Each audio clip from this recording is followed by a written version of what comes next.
ईरानी सरकारी मीडिया ने इस बात का बाकायदा ऐलान किया है। ईरान की मजलिस खबरगाह की कौम से इत्तेहाद बरकरार रखने की अपील है और मजलिस खबरगाह की ईरानी अवाम से नए सुप्रीम लीडर से वफादारी का अहद करने की भी अपील की गई। और मजलिस खबरगाह की जानिब से कहा गया कि मौजूदा हालात में कौमी इत्तेहाद और यकजहती ज़रूरी है। ईरानी सरकारी मीडिया पर यह अनाउंसमेंट आपने सुनी और एक बार फिर हमारे साथ मौजूद हैं डॉक्टर कमर चीमा। डॉक्टर साहब, एक तरफ आप जिक्र कर रहे थे ऑयल प्राइसेस और दीगर जो मौजूदा डिसएग्रीमेंट पाया जा रहा है। गुज़िश्ता रोज़ ही हमने ये देखा, यकीनन आपने ये खबर सुनी होगी, सदर ट्रंप ने ये बयान दिया था, वो एक तकरीब में गुफ्तगू कर रहे थे कि तेल की जो कीमतें हैं वो बहुत तेज़ी से नीचे आएंगी और लोग हैरान रह जाएंगे। ये बड़ा दावा उन्होंने किया था ऐसी सूरत हाल में जब मुसलसल स्ट्रेट ऑफ हॉर्मज़ पर ब्लॉकेट की सूरत हाल है, वहाँ पर जहाज़ गुजर नहीं पा रहे हैं। साथ ही उन्होंने ये भी कहा था कि हम ये भी देख रहे हैं कि स्ट्रेट ऑफ हॉर्मज़ पर हम किस तरह से जहाज़ों को वहाँ से गुजार सकते हैं और हम अगर ज़रूरत पड़ी तो यूएस नेवी को भी वहाँ भेजेंगे कि जहाज़ों को वहाँ से सेफली गुजारा जा सके। दूसरी तरफ इसराइल की जानिब से अटैक्स कर देना ईरान की ऑयल फील्ड या उनके डिपोज़ के ऊपर, और वो भी उतने ही ज़्यादा नंबर्स की अगर बात करें तो जितने नंबर यूएस को कन्वे किए गए थे उनसे कहीं ज़्यादा एक्सपेक्टेशन से ज़्यादा नंबर्स हिट किए गए। तो दोनों तरफ कॉन्ट्रडिक्शन नजर आ रहा है। एक तरफ अमेरिकी सदर अपनी आवाम को खास तौर पर ये एड्रेस कर रहे हैं कि जी ऑयल प्राइसेस कम हम कर देंगे, लेकिन दूसरी तरफ जो उनका एलाय है इस जंग में वो उनकी बात सुनता हुआ नजर नहीं आ रहा। देखिए, पहली बात तो यह है कि अभी मैं देख रहा था कि जो ऑयल है 2022 के बाद पहली दफा $100 पर बैरल क्रॉस कर गया। तो आप देखें अगर जंग के 8 दिनों में ये पोजीशन है तो आइंदा आने वाले दिनों में क्या पोजीशन होगी।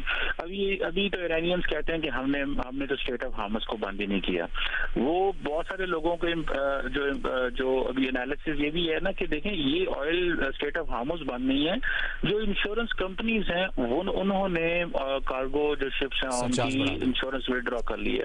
तो सवाल ये पैदा होता है कि ये देखिए हर बिजनेस जो एंटिटी होती है वो तो अपने इंटरेस्ट में फैसला कर रही है। तो ये पूरी की पूरी दुनिया के अंदर जो अब अगर तेल की कीमतें बढ़ती हैं तो ये आप देखें ये वेस्ट के अंदर भी तो डिस्कशन होगी कि भाई आपने ये एक अननेसेसरी वॉर थी, ये वॉर ऑफ चॉइस थी, आपने फैसला क्या किया? आपने किसी को एतमाद में भी नहीं लिया। जैसे फ्रेंच प्रेसिडेंट ने ये कहा था कि हमें एतमाद में नहीं लिया गया। बरतानवी वजीर आजम ने कहा, पहले उन्होंने ज्वाइन नहीं किया, बाद में उन्होंने कहा जी हम भेज रहे हैं 2 एयरक्राफ्ट कैरियर, जिसको ट्रंप साहब ने कहा कि नहीं अब हम जंग जीत गए, अब तुम ना भेजो।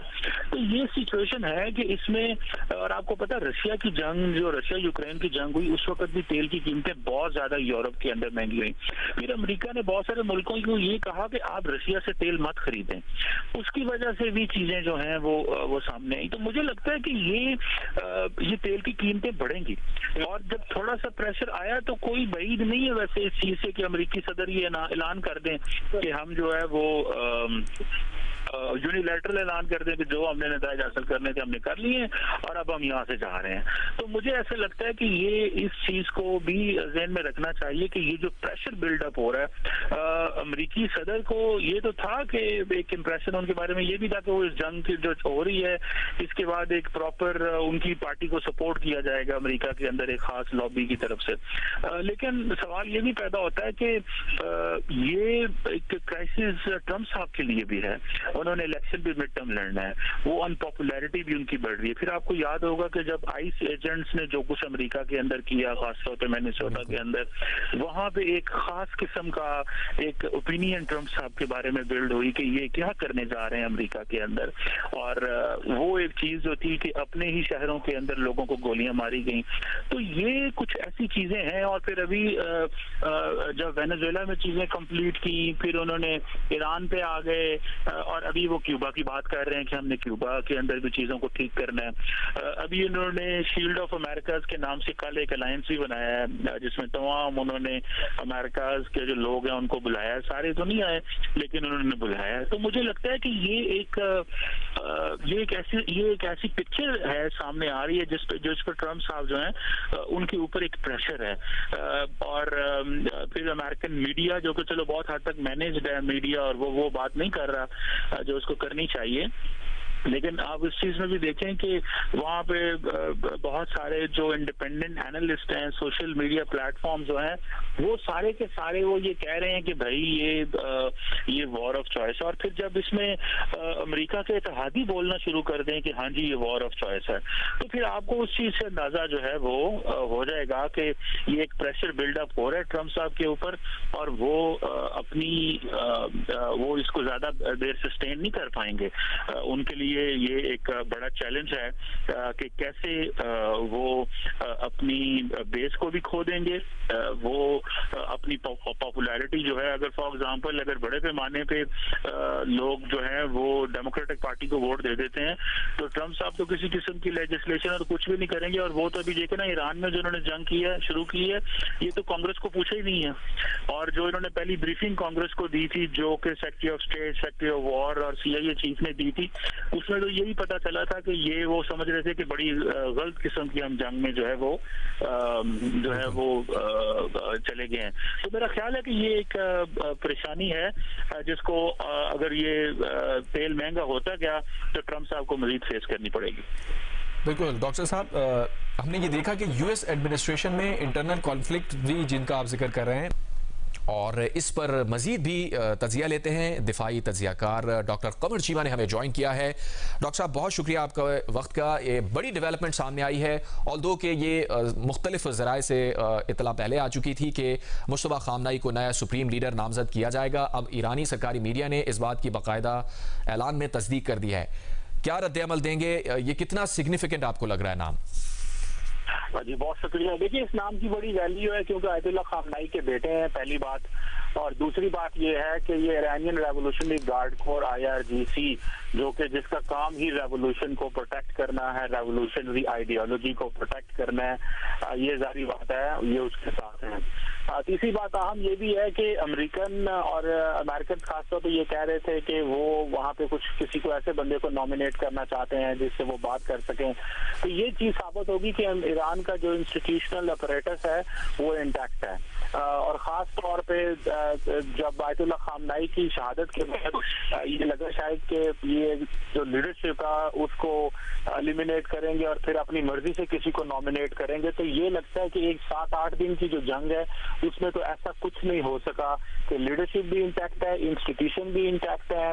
जो IRGC की जो लीडरशिप है जिसने इस चीज को सपोर्ट किया है कि आयतुल्लाह खामनाई के बेटे को नया सुप्रीम लीडर आना है। देखिए, इनका बहुत ज्यादा इन्फ्लुएंस होता है फॉरेन पॉलिसी के ऊपर, जुडिशरी के ऊपर, मजहबी डायरेक्शन क्या होगी, गवर्नेंस के ऊपर इनका बहुत लंबा चौड़ा इन्फ्लुएंस होता है, मुल्क की पॉलिटिकल डायरेक्शन क्या होनी है। तो जारी बात मेरा ख्याल याद होगा कि आयतुल्लाह खामनाई की उम्र 86 थी और वो अपनी उम्र में ही, जिंदगी में ही किसी ऐसे शख्स को ढूंढ रहे थे कि जो उनको रिप्लेस कर सके, क्योंकि कई दफा सेहत इजाजत नहीं देती फराइज अंजाम देने, तो लेकिन वो ढूंढ रहे थे। लेकिन अब मेरा ख्याल समझ होगी कि अगर किसी ऐसे शख्स को नॉमिनेट किया जाता है, अगर ऐसा शख्स आता है जो आयतुल्लाह खामनाई के विजन से कहीं डिफरेंट व्यू रखता होगा, तो शायद इस वक्त जब ईरान और इजराइल के साथ जंग चल रही है और वो कोई थोड़ा रिफॉर्मिस्ट व्यू रखता हुआ, तो शायद चीजें मुश्किल का सामना आ जाए। क्योंकि ईरान के अंदर एक तकसीम है कि कुछ हार्डलाइनर्स हैं, कुछ रिफॉर्मिस्ट हैं। अमूमन जो इस वक्त ईरानी सदर मसूद पजेश्कियां हैं, ये इनके बारे में है कि ये रिफॉर्मिस्ट हैं और ये चाहते हैं कि हम वेस्ट से बात करें, हम वेस्ट से इंगेज करें। और जो आयतुल्लाह खामनाई के बारे में था कि वो एक रिजिड पोजीशन रखते हैं। तो IRGC जो है वो ईरानियन रेवोल्यूशनरी गार्ड, इसका काम ईरानी रेवोल्यूशन को प्रोटेक्ट करना, ईरानी रेवोल्यूशन को खित्ते के अंदर जहाँ जहाँ उनके इंटरेस्ट हैं वहाँ पे प्रमोट करना। मेरा ख्याल है ये समझते हैं कि मुस्तफा खामनाई साहब ही वो फराइज सर अंजाम दे सकते हैं। दूसरी बात है कि पब्लिक लेवल पे एक्सेप्टेंस भी इसकी है, क्योंकि वो आयतुल्लाह के बेटे हैं, उनको असैसिनेट किया गया, बल्कि उनकी सारी फैमिली को असैसिनेट किया गया, इनकी वालदा को, इनके भाई को, इनकी भाभी को। तो ये इनकी जारी बात है, वो जो सिंपथी है सोसाइटी के अंदर, फौज के अंदर, इंस्टीट्यूशन के अंदर, वो बहुत ज्यादा है एज कम्पेयर टू कोई और शख्स होता जिसका ताल्लुक फैमिली से ना होता। तो मेरा ख्याल है कि इस सारे प्रोसेस के अंदर जो इम्पोर्टेंट डेवलपमेंट है कि अमेरिका किसी को नॉमिनेट भी नहीं कर सका। इट मीन्स कि अमेरिका का कोई यहाँ पे इन्फ्लुएंस नहीं है, ईरान से कोई तैयार नहीं है इस हवाले से कि वो मौजूदा जो रजीम है उसके मुखालिफ हो सके। और सुनने में आता है कि जब अमेरिकी सदर को यही बताया गया था कि हमने जाना है और 5 दिन की जंग होनी है और सारी लीडरशिप हमने खत्म कर देनी है और उसके बाद हमने कोई बंदा नॉमिनेट करना है और फिर हम ईरान के साथ उस बंदे के जरिए बात करेंगे, तो वो जो सारी की सारी चीजें हैं वो नहीं हो सकी और ईरान के इंस्टीट्यूशन इंटैक्ट हैं। उन्होंने अपने लीडर को अपॉइंट कर दिया और जारी बात है इनकी प्राइमरी जॉब जो रेवोल्यूशनरी आइडियाज हैं और जो ईरान का जो इनकलाब ईरान था उसको प्रोटेक्ट करना और ईरान को उसी डायरेक्शन में लेके जाना जिसको इमाम खोमेनी और आयतुल्लाह खामनेई चाहते थे। डॉक्टर साहब, आप तेल की कीमतों की बात कर रहे हैं, इस मुताल्लिक ताज़ा तरीन खबर ये आ रही है कि मशरिक़ वस्ता जंग के असरात आलमी मंडी में तेल की कीमतों में इजाफा हुआ है।